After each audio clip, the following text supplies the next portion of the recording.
আল্লাহ বলেন না না, কাল্লা, কখনোই না, লায়ুমবাযান্না ফিল হুতামা, তাদের ঠিকানা হবে আমার আল্লাহর বানানো হুতামা নামক জাহান্নাম। আল্লাহ পাক রব্বুল আলামিন আপনার আমার পয়গম্বরকে জানায় দেয়, আবার প্রশ্ন করেন, ও পয়গম্বর, আপনি জানেন এই হুতামা নামক জাহান্নামটা কেমন একটা জাহান্নাম? তারা কারুনের ঘটনার দিকে তারা ইশারা করে না, কারুনের ঘটনা থেকে তারা শিক্ষা নেয় না, তারা ফিরাউনের ঘটনা থেকে শিক্ষা নেয় না, তারা হামানের ঘটনা থেকে তারা শিক্ষা নেয় না, তারা বাদশা সাদ্দাদের ঘটনা থেকে শিক্ষা নেয় না। তারা মনে করে আমার মাল, আমার ধন, আমার সম্পদগুলো আমাকে চিরস্থায়ী করবে। আল্লাহ বলেন কাল্লা, কখনোই না, তাদের মাল সম্পদগুলো কখনোই তাদেরকে চিরস্থায়ী করবে না। মাল সম্পদগুলো চিরস্থায়ী না, তাদের নিজেকেও চিরস্থায়ী করতে পারবে না। তাদের মালগুলো তাদের হাতেও চিরদিন থাকবে না। তারা মাল ধন সম্পদের মালিক ততক্ষণ, আজরাইলের সঙ্গে সাক্ষাৎ হওয়ার বাকি যতক্ষণ। আল্লাহ বলেন না না, কাল্লা, কখনোই না, লায়ুমবাযান্না ফিল হুতামা, তাদের ঠিকানা হবে আমার আল্লাহর বানানো হুতামা নামক জাহান্নাম। আল্লাহ পাক রব্বুল আলামিন আপনার আমার পয়গম্বরকে জানায় দেয়, আবার প্রশ্ন করেন, ও পয়গম্বর, আপনি জানেন এই হুতামা নামক জাহান্নামটা কেমন একটা জাহান্নাম? নবী আমার বলেন না না, আল্লাহ, এই হুতামা নামক জাহান্নাম সম্পর্কে আমার কোনো ধারণা নাই, আমার কোনো চিন্তা নাই। ইতিপূর্বে হুতামা নামক জাহান্নাম সম্পর্কে আপনি আমাকে কখনো বলেনও নাই। আল্লাহ বলেন এই তিন অপরাধীদের ঠিকানা হবে হুতামা নামক জাহান্নাম। এক নাম্বার হুমাজা, যারা হুমাজা নামক আক্রান্ত, হুমাজা নামক রোগের মধ্যে আক্রান্ত হবে, অর্থাৎ গীবত, মিথ্যা তুহমতের উপরে এই গুণটা, এই বদগুণটা যারা অর্জন করবে, মানুষের গীবত পিছনে বসে মানুষের সমালোচনা করবে, মানুষের দোষ ত্রুটি তালাশ করবে। এই দোষ ত্রুটির অনেকগুলো ব্যাখ্যা, এর মধ্যে অন্য আর একটা ব্যাখ্যা হলো একে অপরের সঙ্গে শত্রুতামি বাড়ায়া দেওয়া, মানুষের সাথে আমার কাছে আইসা এক কথা বলা, অপরের কাছে গিয়ে আর এক কথা বলা, আমার কাছে তার বদনাম করা, আবার আমার বদনাম গিয়া তার কাছে করা, আমাদের ভাষায় যেটাকে বলা হয় কিলিক বাজানো। এরকম যারা চগলখুরি করবে তারাও এই হুতামা নামক জাহান্নামের আল্লাহ তাদের ঠিকানা বানায় দিবে। আল্লাহ পাক রব্বুল আলামিন বলেন, পয়গম্বর, এই তিন রোগে যারা আক্রান্ত হবে তাদের হসপিটাল হলো ওই হুতামা নামক জাহান্নাম। আর এই হুতামা নামক জাহান্নামে এই তিন প্রকারের রোগীদেরকে আমি আল্লাহ তাআলা হুতামা নামক জাহান্নামের মধ্যে নিব। এক নাম্বার, যারা গীবত করবে, মিথ্যা তুহমত মানুষকে দিবে, যারা পরনিন্দা করবে। দুই নাম্বার, যারা মানুষকে সরাসরি লজ্জা দিবে, লুমাজা, মানুষকে যারা সরাসরি লজ্জা দিবে, কথার মাধ্যমে, কাজের মাধ্যমে যারা মানুষকে একে অপরকে লজ্জা দিবে। তিন নাম্বার, যারা মাল ধন সম্পদ অবৈধভাবে জমা করবে এবং তা বারবার গণনা করবে, হিসাব নিকাশ করবে। এই অবৈধ মাল সম্পদ ওয়ালাদের ঠিকানা আমি আল্লাহ এই জাহান্নাম, হুতামা নামক জাহান্নামের মধ্যে বানায় দিব। এবার নবীকে আল্লাহ প্রশ্ন করেন, পয়গম্বর বলেন হুতামা নামক জাহান্নামটা কেমন জাহান্নাম? এই সুবহানাকা লা ইলমা লানা ইল্লা মা আল্লামতানা ইল্লা মা আল্লামতানা ইন্নাকা আনতাল আলিমুল হাকীম। ক্বালা রাব্বি লি সাদরি ওয়া ইয়াসসির লি আমরি ওয়াহলুল উকদাতাম মিন লিসানি ইয়াফকাহু কওলি। শুকরিয়া, আলহামদুলিল্লাহ। সৃষ্টির মহান স্রষ্টা দয়াময় রব্বুল আলামিন আল্লাহ তাবারক ওয়া তাআলার দরবারে লাখো কোটি কোটি শুকর ও সুজুদ, যেই মহান স্রষ্টা রব্বুল আলামিন আল্লাহ তাআলা আপনাকে আমাকে দয়া করে, মায়া করে, ইহসান করে ভালোবেসে হায়াতে জিন্দেগির থেকে একটি সপ্তাহ চলে যাওয়ার পরে পবিত্র জুমার দিনে আজানের সাথে সাথে রব্বে করিম আল্লাহ তাআলার পবিত্র ঘর মসজিদের মেহমান হিসাবে আল্লাহ তাআলা আসার এবং বসার মতন তৌফিক দান করেছেন। এজন্য সেই মহান স্রষ্টা রব্বুল আলামিন আল্লাহ তাবারক ওয়া তাআলার দরবারে আমরা সকলেই প্রাণ খুলে শুকর আদায় করি, আলহামদুলিল্লাহ। দুনিয়াতে এখন আমরা আসি, চিরদিন থাকার জন্য এখানে আসি নাই। চিরদিন কেউ থাকতে পারবে না, বিগত দিনে কেউ পারেও নাই। সুতরাং এই ধারাবাহিকতা চলতে থাকবে কিয়ামতের আগ মুহূর্ত পর্যন্ত। দুনিয়াতে আমাদের থাকতে হলে, দুনিয়াতে চলতে হলে আমাদের মহান মালিক, মহান মনিব আল্লাহ তাআলার কিছু নির্দেশনা আছে, আল্লাহ তাআলার কিছু আদেশ আছে, কিছু নিষেধ আছে। এগুলো মেনে আমাদের থাকতে হবে। এগুলো মেনে আমরা যদি দুনিয়াতে চলাফেরা করতে পারি তাহলে আমরা সফলকাম। এগুলো আমরা যদি না মানি তাহলে আমাদের সফলতা অর্জন হবে না, বরং আমরা বিফল, পথভ্রষ্ট হয়ে যাব। আমাদের ঠিকানা জাহান্নামে হয়ে যাবে। আমরা দুনিয়াতে আসছি, নিজের ইচ্ছায় আসি নাই, বরং আল্লাহ তাআলা আমাদেরকে পাঠিয়েছেন। একটি উদ্দেশ্য নিয়ে আল্লাহ পাঠিয়েছেন। রব্বে করিম আল্লাহ তাআলা পবিত্র কোরআনুল করিমের মধ্যে বলছেন, ওয়ামা খালাকতুল জিন্না ওয়াল ইনসা ইল্লা লিয়াবুদুন, আমি জিন এবং ইনসানকে আমার ইবাদত করার জন্য পাঠাইলাম। এটা হলো আমার উদ্দেশ্য। এই ইবাদত করবে ইনসান, বনি আদম, এক কথায় ঈমানদার।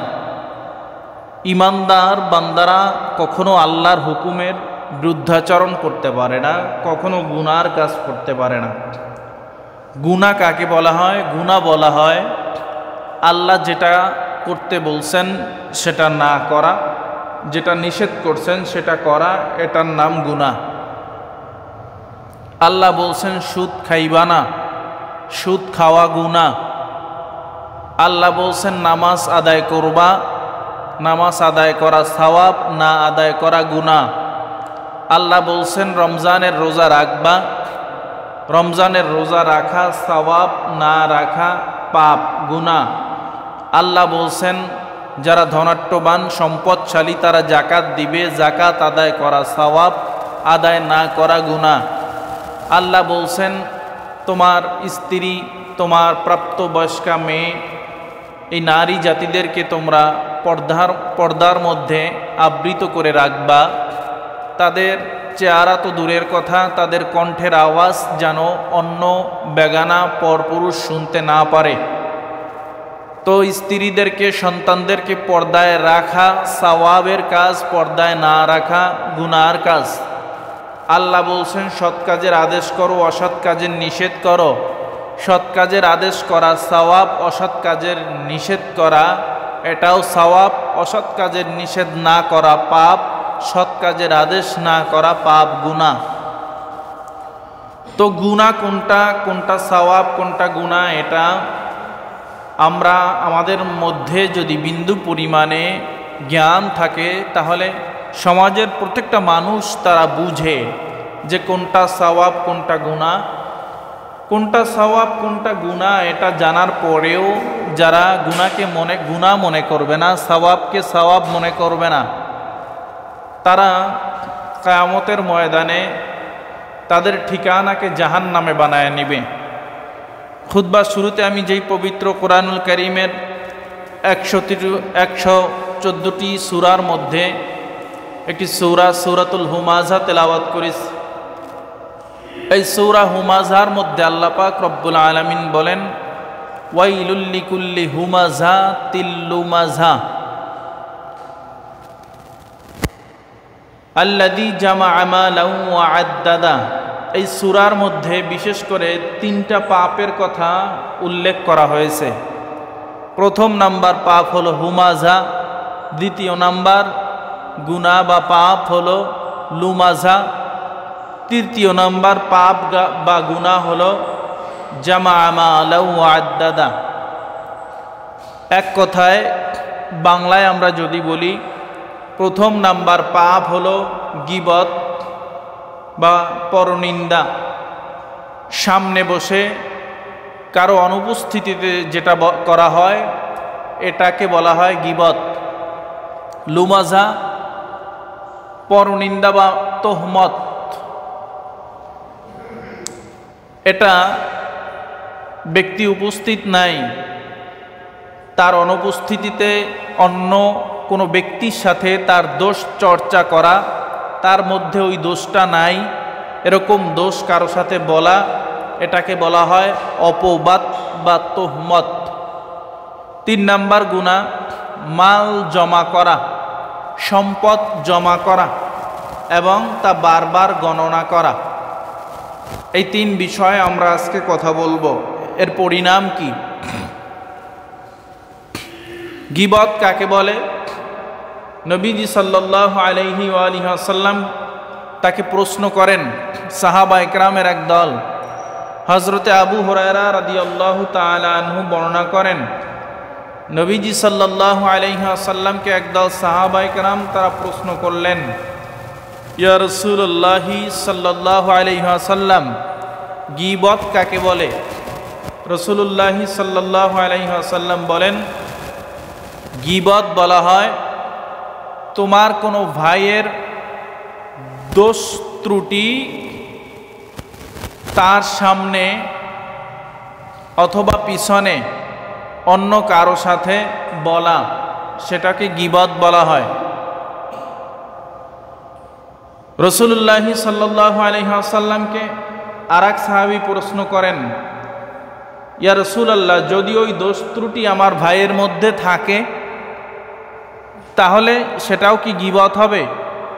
রাসূলুল্লাহ সাল্লাল্লাহু আলাইহি ওয়াসাল্লাম বললেন, হ্যাঁ, যদি সেই দোষ ত্রুটি তার মধ্যে থাকে তাহলেও সেটা গীবত হবে। এরপর একজন সাহাবী প্রশ্ন করলেন, যদি সেই দোষ ত্রুটি তার মধ্যে না থাকে, তার উপরে আমরা যদি অযথা বলি, রসুল বললেন সেটাকে বলা হয় লুমাজা বা অপবাদ বা তোহমত। এই গীবত মানুষ 4 ভাবে গীবত করে থাকে। প্রথম নাম্বার, মানুষ তার জবানের মাধ্যমে গীবত করে থাকে। আল গিবাতুল লিসান, জবানের মাধ্যমে, জিহ্বার মাধ্যমে, মুখের মাধ্যমে গীবত। এই গীবত এর পরিণাম ফল কি? নবীজি সাল্লাল্লাহু আলাইহি ওয়াসাল্লাম বলেন, মানুষ যখন কথা বলে,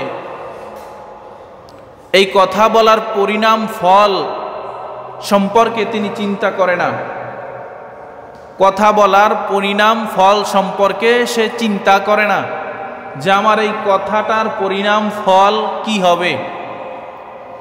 কেউ যদি জবানের মাধ্যমে একবার গীবত করে, নবীজি সাল্লাল্লাহু আলাইহি ওয়াসাল্লাম বলেন, একবার গীবত করার কারণে তাকে জাহান্নামের এতটা পরিমাণে নিচে যেতে হবে যতটা দুনিয়ার পূর্ব থেকে পশ্চিমের দূরত্ব যত। একবার একটা গীবত করলে জবানের মাধ্যমে তার জাহান্নামের এতটা নিচে, এতটা গভীরে যেতে হবে। নাউজুবিল্লাহ। আল্লাহ পাক রব্বুল আলামিন বলেন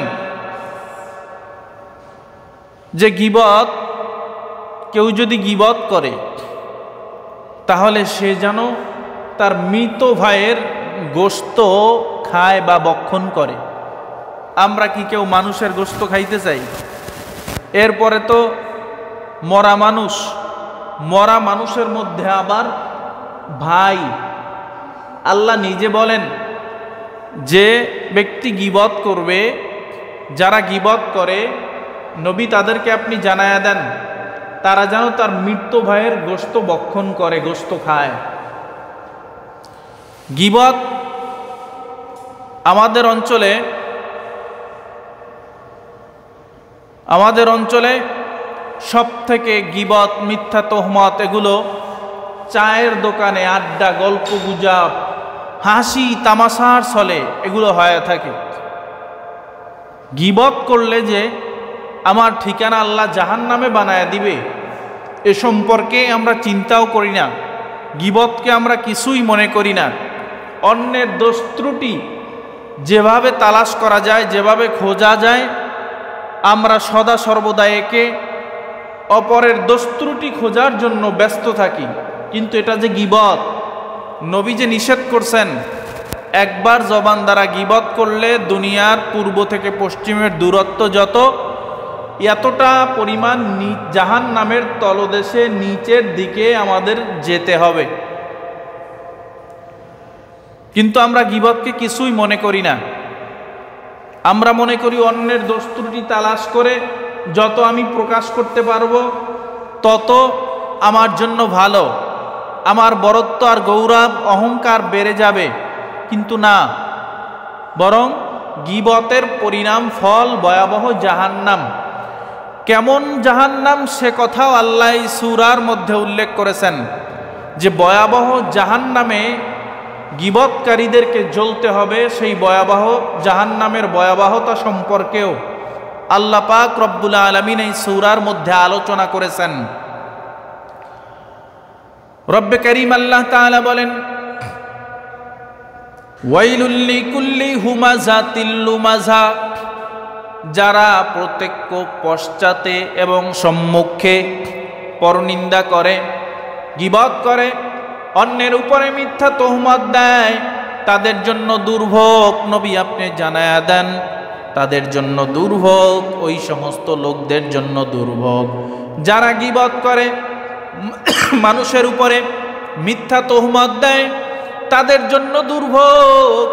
ও নবী আপনি জানায়া দেন যারা গীবত করে, মানুষের পিছনে দোষ ত্রুটি আলোচনা করে, ব্যক্তি উপস্থিত নাই, তার পিছনে তার দোষ ত্রুটি অন্য ভাইয়ের সাথে বলে, এবং তার মধ্যে যেই দোষ ত্রুটি নাই এরকম দোষ ত্রুটিও তার উপরে যদি চাপায় দেওয়া হয় এটাকে তোহমত বলা হয়। আবার কেউ যদি কোনো ভাইকে সরাসরি লজ্জা দেয়, শরম দেয়, এই তুই না এইটা করছো, তোর মেয়ে এইটা করছে, তোর ছেলে এইটা করছে, যদিও করছে কিন্তু কোনো মুসলমান অপর মুসলমান ভাইকে লোক সমাজে লজ্জা দিতে পারবে না। আল্লাহর নিষেধ, যদি কেউ কাউকে লজ্জা দেয়, সরাসরি শরম দেয়, তাহলেও আল্লাহ বলেন তার জন্য দুর্ভোগ।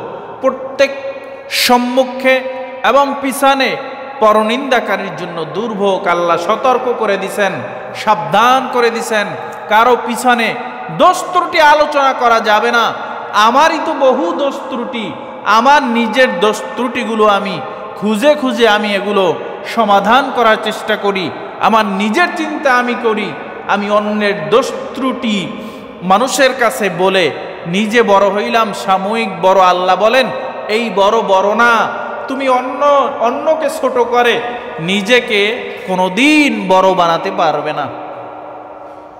এজন্য গীবত করা যাবে না, অন্যের দোষ ত্রুটি আলোচনা করা যাবে না,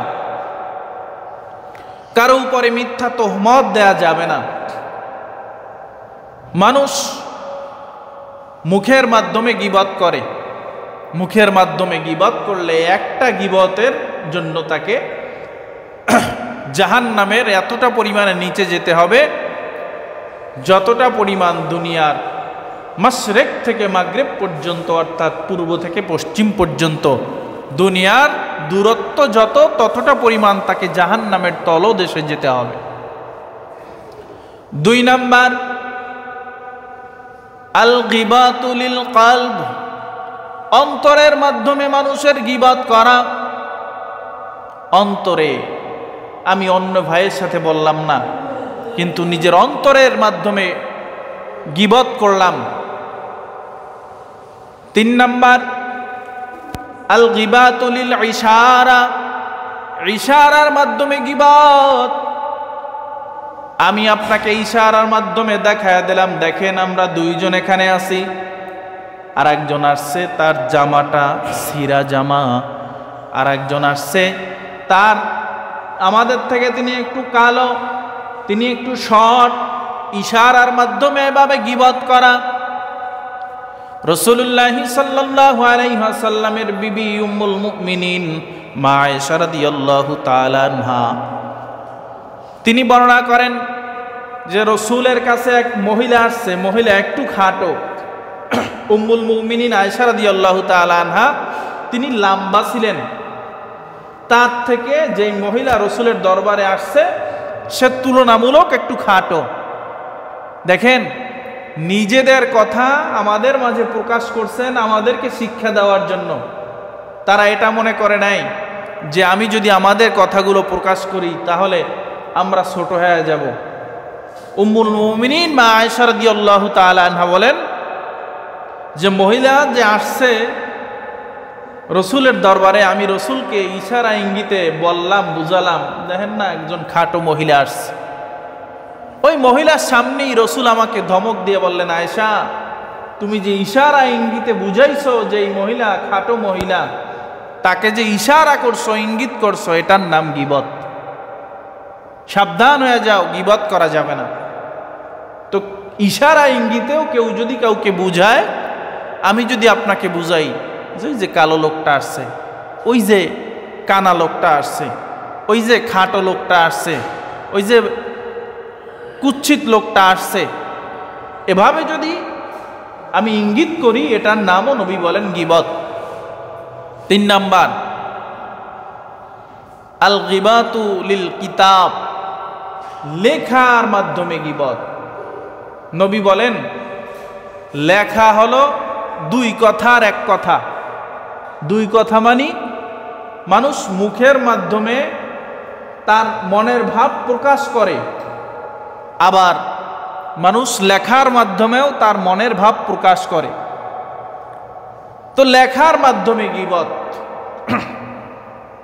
আমরা যারা অনলাইনের মধ্যে আছি, কোনো কাজকর্ম নাই, একটা গীবত নিয়ে লেখা দিলাম, অন্যের গীবত করলাম, তার উপরে তোহমত দিলাম, নবী বলেন এটাও গীবত। এই গীবতও করা যাবে না। কি দরকার আমার নিজের খেয়ে অন্যের গীবত করা, অন্যের উপরে মিথ্যা তোহমত দেওয়া? শুধু তাই না, নবী বলেন তুমি যেই ব্যক্তির গীবত করবা, তুমি যেই ব্যক্তির সমালোচনা করবা, সমালোচনার কারণে ওই ব্যক্তির আমল নামায় যদি ভালো ভালো কোনো আমল থেকে থাকে, তোমার আমল নামায় যদি ভালো ভালো কোনো আমল থেকে থাকে, সেটা ওই ব্যক্তির আমল নামায় চলে যায়। আর ওই ব্যক্তির আমল নামায় যদি খারাপ কোনো গুনার আমল থেকে থাকে, ওই গুনার আমলটা তোমার নিজের আমল নামায় চলে আসে। তো গীবত করলে লাভ না ক্ষতি? ক্ষতি। আমার গুনাহগুলো, আমার সওয়াবগুলো, আমি যার গীবত করলাম, যার সমালোচনা করলাম, যাকে তুচ্ছ তাচ্ছিল্য করলাম, আমার সওয়াবগুলো তার আমল নামায় চলে গেলে, আর তার গুনাহগুলো আমার আমল নামায় চলে আসলো, এগুলো আমার জন্য ক্ষতি। আল্লাহ বলেন আল্লাযী জামা মালান ওয়া আদ্দাদা, যারা মাল জমা করে, সম্পদ জমা করে এবং তা বারবার গণনা করে, আমার কোন ব্যাংকে কত টাকা আছে, আমার কোন সম্পদ কোন জায়গায় আছে, যারা বারবার গণনা করে। এখানে সম্পদের উদ্দেশ্য হলো যারা অবৈধভাবে সম্পদ অর্জন করে। নবী বলেন হালালভাবে সম্পদ অর্জন করা, হালালভাবে আল্লাহর জন্য আল্লাহর রাস্তায় খরচ করা, এটা গুনার কাজ না। হালালভাবে কোটিপতি হওয়া, এটা গুনার কাজ না। হালালভাবে আমি দান সদকা করলাম, এটা গুনার কাজ না। হালালভাবে আমি অনেক সম্পদের মালিক হয়ে গেলাম, জায়গা জমির মালিক হয়ে গেলাম, মিল ফ্যাক্টরির মালিক হয়ে গেলাম, এটা গুনার কাজ না। আল্লাযী জামা মালান ওয়া আদ্দাদা, যারা মাল জমা করে এবং তা বারবার গণনা করে, মাল জমা করা এবং বারবার গণনা করার অর্থ হলো, হাদিস শরীফের মধ্যে নবীজি সাল্লাল্লাহু আলাইহি ওয়াসাল্লাম বলেন, ওই যুগের এক ব্যক্তি অবৈধভাবে অনেক মাল, অনেক ধন, অনেক সম্পদ জমা করছে এবং তা বারবার গণনা করে আমার টাকা পয়সাগুলো ঠিক আছে কিনা, আমার সম্পদগুলো ঠিক আছে কিনা, আমার জায়গা জমি মিল ফ্যাক্টরিগুলো ঠিক আছে কিনা, বারবার হিসাব নেয়, বারবার গণনা করে। আল্লাহ পাক রব্বুল আলামিন আয়াতে কারিমার সামনের অংশে আরো স্পষ্ট করে বলেন, আল্লাযী জামাআ মালাহু ওয়া আদ্দাদা ইয়াহসাবু আন্না মালাহু আখলাদা, এবং তারা মনে করে আমার মাল, আমার সম্পদ, আমার এই টাকা পয়সা এগুলো আমার কাছে চিরস্থায়ীভাবে থাকবে, আমাকেও চিরস্থায়ী করবে, আমার কোনোদিন মরা লাগবে না, মৃত্যুবরণ করা লাগবে না। এই চিন্তায় তারা সদা সর্বদা ব্যস্ত থাকে। আমার মাল, আমার সম্পদগুলো চিরস্থায়ী থাকবে, চিরদিন আমার হাতের মধ্যে থাকবে, অথচ তারা জানে না, জানেও তারা বুঝেও না, বুঝার চেষ্টা করে না, বুঝার ভান করে। মৃত্যুবরণ করার পর পরনের লুঙ্গিটা পর্যন্ত নিজে নিয়ে কবরে যেতে পারবে না, তার টাকা পয়সা, ধন দৌলত, সম্পদ, সন্তান সন্ততি কোনো কাজে আসবে না। মৃত্যুবরণ করার পর যত কোটি টাকার সম্পদের মালিক থাকে না কেন, মাত্র 3টা কাপড়ের প্যাকেট বানায় তাকে বিদায় দেওয়া হবে। ব্যাংকের টাকার হিসাব নেওয়ার কোনো সুযোগ থাকবে না, তার সম্পদের হিসাব নেওয়ার কোনো সুযোগ থাকবে না, সম্পদের জায়গা জমির মিল ফ্যাক্টরির দলিলগুলার হিসাব নেওয়ার কোনো সুযোগ থাকবে না। অথচ তারা মনে করে আল্লাযী জামাআ মালাহু ওয়া আদ্দাদা, আমার এই মাল, আমার এই সম্পদগুলো আমাকে চিরস্থায়ী করবে। ইয়াহসাবু আন্না মালাহু আখলাদা, এই মাল, এই ধন, এই সম্পদগুলো আমার কাছে চিরস্থায়ী থাকবে। তারা কারুনের ঘটনার দিকে তারা ইশারা করে না, কারুনের ঘটনা থেকে তারা শিক্ষা নেয় না, তারা ফিরআউনের ঘটনা থেকে শিক্ষা নেয় না, তারা হামানের ঘটনা থেকে তারা শিক্ষা নেয় না, তারা বাদশা সাদ্দাদের ঘটনা থেকে শিক্ষা নেয় না। তারা মনে করে আমার মাল, আমার ধন, আমার সম্পদগুলো আমাকে চিরস্থায়ী করবে। আল্লাহ বলেন কাল্লা, কখনোই না, তাদের মাল সম্পদগুলো কখনোই তাদেরকে চিরস্থায়ী করবে না। মাল সম্পদগুলো চিরস্থায়ী না, তাদের নিজেকেও চিরস্থায়ী করতে পারবে না। তাদের মালগুলো তাদের হাতেও চিরদিন থাকবে না। তারা মাল, ধন, সম্পদের মালিক ততক্ষণ, আজরাইলের সঙ্গে সাক্ষাৎ হওয়ার বাকি যতক্ষণ। আল্লাহ বলেন না, না, কাল্লা, কখনোই না, লায়ুমবাযান্না ফিল হুতামা, তাদের ঠিকানা হবে আমার আল্লাহর বানানো হুতামা নামক জাহান্নাম। আল্লাহ পাক রব্বুল আলামিন আপনার আমার পয়গম্বরকে জানায় দেয়, আবার প্রশ্ন করেন, ও পয়গম্বর, আপনি জানেন এই হুতামা নামক জাহান্নামটা কেমন একটা জাহান্নাম? নবী আমার বলেন, না না আল্লাহ, এই হুতামা নামক জাহান্নাম সম্পর্কে আমার কোনো ধারণা নাই, আমার কোনো চিন্তা নাই। ইতিপূর্বে হুতামা নামক জাহান্নাম সম্পর্কে আপনি আমাকে কখনো বলেনও নাই। আল্লাহ বলেন এই 3 অপরাধীদের ঠিকানা হবে হুতামা নামক জাহান্নাম। 1 নাম্বার হুমাজা, যারা হুমাজা নামক আক্রান্ত, হুমাজা নামক রোগের মধ্যে আক্রান্ত হবে, অর্থাৎ গীবত, মিথ্যা তুহমতের উপরে এই গুণটা, এই বদগুণটা যারা অর্জন করবে, মানুষের গীবত পিছনে বসে মানুষের সমালোচনা করবে, মানুষের দোষ ত্রুটি তালাশ করবে। এই দোষ ত্রুটির অনেকগুলো ব্যাখ্যা, এর মধ্যে অন্য আর একটা ব্যাখ্যা হলো একে অপরের সঙ্গে শত্রুতামি বাড়ায়া দেওয়া, মানুষের সাথে আমার কাছে আইসা এক কথা বলা, অপরের কাছে গিয়ে আর এক কথা বলা, আমার কাছে তার বদনাম করা, আবার আমার বদনাম গিয়া তার কাছে করা, আমাদের ভাষায় যেটাকে বলা হয় কিলিক বাজানো। এরকম যারা চগলখুরি করবে তারা ওই হুতামা নামক জাহান্নামের আল্লাহ তাদের ঠিকানা বানায় দিবে। আল্লাহ পাক রব্বুল আলামিন বলেন, পয়গম্বর, এই 3 রোগে যারা আক্রান্ত হবে তাদের হসপিটাল হলো ওই হুতামা নামক জাহান্নাম। আর এই হুতামা নামক জাহান্নামে এই তিন প্রকারের রোগীদেরকে আমি আল্লাহ তাআলা হুতামা নামক জাহান্নামের মধ্যে নিব। 1 নাম্বার, যারা গীবত করবে, মিথ্যা তোহমত মানুষকে দিবে, যারা পরনিন্দা করবে। 2 নাম্বার, যারা মানুষকে সরাসরি লজ্জা দিবে, লুমাজা, মানুষকে যারা সরাসরি লজ্জা দিবে, কথার মাধ্যমে কাজের মাধ্যমে যারা মানুষকে একে অপরকে লজ্জা দিবে। 3 নাম্বার, যারা মাল ধন সম্পদ অবৈধভাবে জমা করবে এবং তা বারবার গণনা করবে, হিসাব নিকাশ করবে। এই অবৈধ মাল সম্পদ ওয়ালাদের ঠিকানা আমি আল্লাহ এই জাহান্নাম, হুতামা নামক জাহান্নামের মধ্যে বানায় দিব। এবার নবীকে আল্লাহ প্রশ্ন করেন, পয়গম্বর বলেন হুতামা নামক জাহান্নামটা কেমন জাহান্নাম? এই জাহান্নাম সম্পর্কে কি আপনার ধারণা আছে কিনা বলেন। এবার নবী বলে, না না, হুতামা নামক জাহান্নাম সম্পর্কে আমার কোনো ধারণা নাই।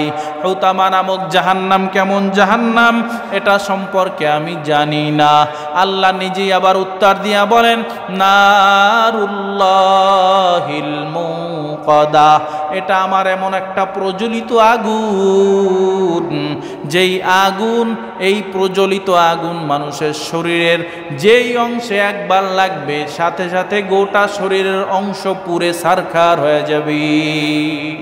এটা এমন একটা কঠিন আগুন, যেই দুনিয়ার আগুন তো হাতের এক জায়গায় লাগলে ওই জায়গাটা পুড়ে যায়, আর এটা এমন একটা আমার প্রজ্বলিত আগুন, যেই আগুনটা এক জায়গায় লাগার সাথে সাথে গোটা শরীর জ্বলে পুড়ে ছারখার হয়ে যাবে।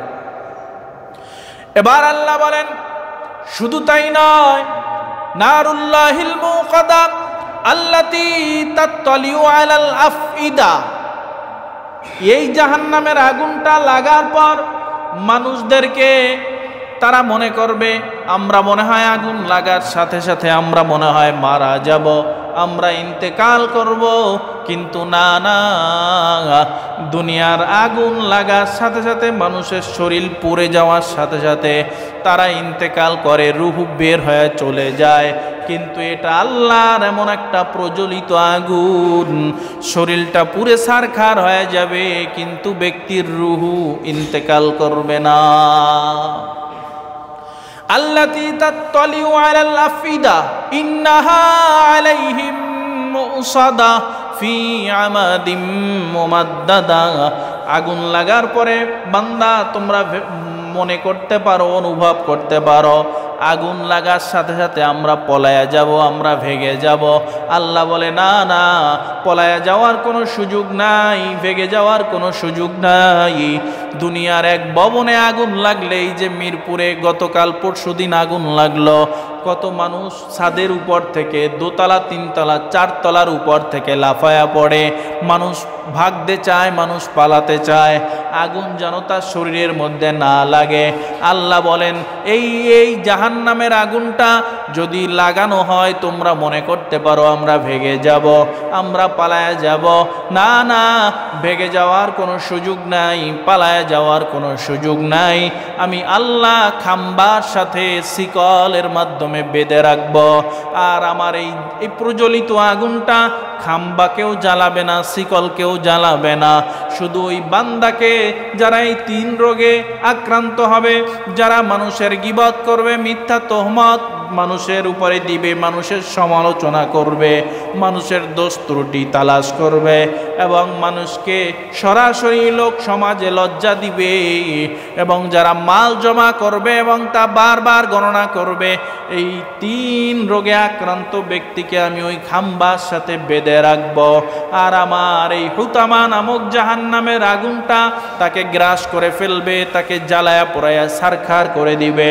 কিন্তু আল্লাতী তাত্তালিউ আলাল আফইদা, এমন খাম্বার সাথে আমি আল্লাহ তাআলা তাকে বেঁধে রাখবো, ওই খাম্বাটাও জ্বলবে না। আর ওই খাম্বার সাথে আমি শিকল দিয়া বেঁধে রাখবো, ওই শিকলও জ্বলবে না।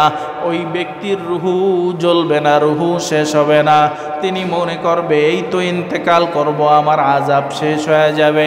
কিন্তু না, তিনি আর ইন্তেকাল করবে না, তিনি আর মারা যাবে না।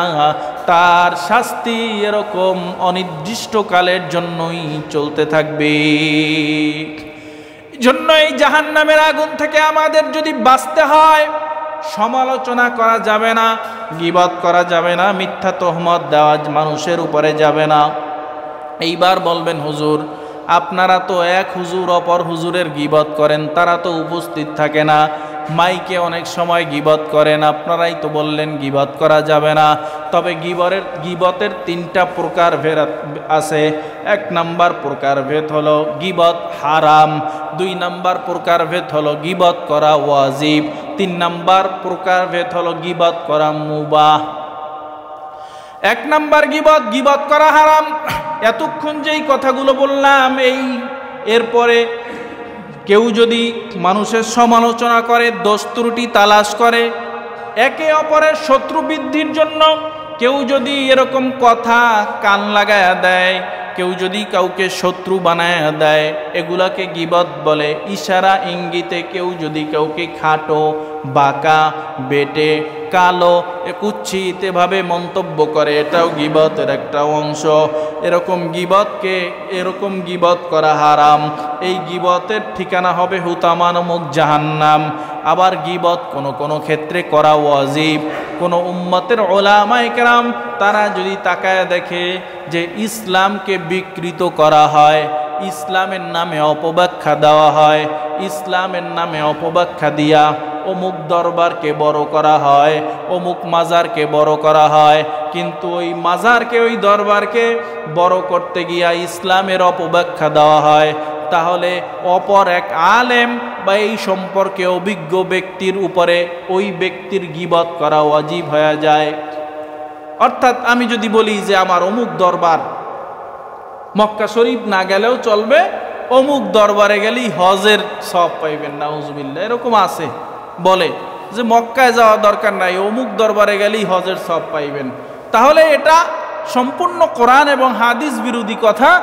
এই কথা যে বলবে তার বিরুদ্ধে আমার বলা, আমি যদি এই কথা শুনি যে অমুক ব্যক্তি এই কথা বলছে যে তার দরবারে গেলে আর মক্কায় যাওয়া লাগবে না, অমুক নেতার নাম নিলে অজু করা লাগবে, অমুক নেতার নাম নিলে তাইলে আল্লাহর নাম নেওয়া থেকে উত্তম, এগুলো এই সমস্ত এই জাতীয় ইসলাম শরিয়াত বিরোধী যদি কোনো কথা সমাজে প্রচলিত থাকে, যে বলবে উম্মতকে আমাদের জানানো ওয়াজিব যে না, এটা সঠিক না, মক্কায় গেলে আর অমুক দরবারে গেলে এক না, এটা শুধু হাজার না, লক্ষ লক্ষ কোটি গুণে ব্যবধান। মক্কায় গিয়া আল্লাহর একটা হুকুম হজ আদায় করা আর দরবারে যাওয়া কি এক? দরবার হক্কানি যেই সমস্ত দরবারগুলো আছে, এটাকে যদিও দরবার বলা হয়, কিন্তু এটা স্কুলান এবং মাদ্রাসার মতো। সেখান থেকে গিয়া শরীয়ত শিখবেন, নামাজ শিখবেন, রোজা শিখবেন, হজ কিভাবে করবেন সেটা শিখবেন। সেখানে গিয়া তো আল্লাহকে ব্যতীত কারো সেজদা দেওয়া যাবে না, সেখানে গিয়া তো শিরক করা যাবে না। এখন হিন্দুরা তাদের মন্দিরে গিয়া যা করে, আপনি যদি মাজারে গিয়া তা করেন, ওই মাজারকে আমরা মন্দিরের থেকে তো ভালো মনে করি না। হিন্দুরা যদি মন্দিরে গিয়া সেজদা দেয়, আর আপনি যদি মাজারে গিয়া পীর সাহেবরে সেজদা দেন, তার কবরে সেজদা দেন, ওই মাজার তো হিন্দুদের ওই যে মূর্তির কি বলে মন্দির ঘরের থেকে আমরা বেশি মনে করি না, কারণ আল্লাহর নির্দেশ, আল্লাহ ছাড়া কাউকে সেজদা করা যাবে না, আল্লাহর সামনে ছাড়া কারো সামনে মাথা নত করা যাবে না। হক্কানি যত দরবার আছে, এটা হলো দরবার, একটা পারিভাষিক ভাষায় তাদেরকে বলা হয়, আবিধানিক অর্থে দরবার বলা হয়, কিন্তু এটাকে আমরা মনে করি যে দিন শিক্ষার একটা মারকাজ, স্কুল কলেজ। স্কুলে ছাত্ররা শিখতে যায়, কলেজে শিখতে যায়, মাদ্রাসায় শিখতে যায়, পড়তে যায়। এই দরবারগুলো এটা তো হতে পারে আপনার শরিয়াত শেখা, সেখানে গিয়ে নামাজ কিভাবে পড়বেন সেটা শিখবেন, রোজা কিভাবে রাখবেন সেটা শিখবেন। এখন দরবারে যাই যদি নামাজই না লাগে, ওই দরবারের দরকার নাই। কোনো পীর সাহেব যদি বলে আমার দরবারে আইলে নামাজ লাগবে না, ওই পীর সাহেবের মতো পীর সাহেব দরকার নাই। আমি বুঝি আমার শরিয়াত মানা লাগবে, নামাজ লাগবে, রোজা লাগবে, হজ লাগবে, জাকাত লাগবে, এক কথায় সৎ কাজের আদেশ লাগবে, অসৎ কাজের নিষেধ লাগবে। গুনাহ কোনটা এটা যদি আমি বুঝি, সওয়াব কোনটা এটা যদি আমি বুঝি, তাইলে আর কোনো কিছুর দরকার নাই। ওইটা গুনাহ এটা আমি করব না, এইটা সওয়াব এটা করব, বাস আমার ঠিকানা জান্নাত হয়ে যাবে, কোনো দরবার লাগবে না। এতটুকুন যদি বুঝেন যে ওইটা গুনাহ ওটা আমি করব না, ওইটা সওয়াব এটা আমি করব, তাইলে বাস আলহামদুলিল্লাহ, গুনার কাজ করবেন না, সওয়াবের কাজ ছাড়বেন না, সোজা ঠিকানা জান্নাত। তো আমরা এই 3 রোগে যেন রোগী না হই। গীবত, সমালোচনা, মিথ্যা তোহমত, এগুলো থেকে আমরা যেন ফিরে থাকি, বেঁচে থাকি। মানুষকে সরাসরি লজ্জা দেওয়া, শরম দেওয়া থেকে আমরা যেন ফিরে থাকি, বেঁচে থাকি। এবং অবৈধভাবে মাল, ধন, সম্পদ জমা করা এবং এগুলো বারবার গণনা করা থেকে আমরা যেন ফিরে থাকি, বেঁচে থাকি। আল্লাহ সর্বপ্রথম আমাকে আমল করার তৌফিক দান করেন এবং যারা শুনলেন সকলকে আল্লাহ আমল করার তৌফিক দান করেন। আমিন।